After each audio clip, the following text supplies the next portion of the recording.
Il y a celles-là qui ont tellement refusé des demandes qu'elles se retrouvent à présent dans la crainte d'accepter finalement le mauvais candidat. Il y a ceux qui sont découragés après plusieurs tentatives qui n'ont pas abouti. Il y a aussi ceux qui étaient sereins parce qu'épanouis socialement et professionnellement, convaincus que le mariage viendrait quand ils le voudront, mais désillusionnés après avoir confronté le premier refus. Il y a ceux-là qui sont sous la pression de l'âge, de la famille, effrayés par un handicap qui semble les défavoriser, mais qui croient que Dieu n'a pas encore dit son dernier mot.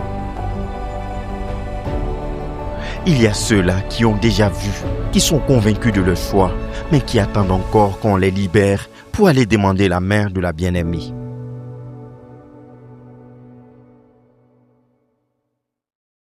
Quel que soit ton profil, quelle que soit la situation dans laquelle tu te trouves, il y a une chose fondamentale à savoir.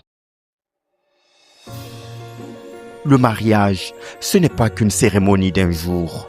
Le mariage, ce ne sont pas les belles tables, la belle décoration, le choix de l'alliance, des tenues vestimentaires, le gâteau, les trajets ou les photos pour immortaliser le jour de la cérémonie. Non. Le mariage, c'est une vie au quotidien.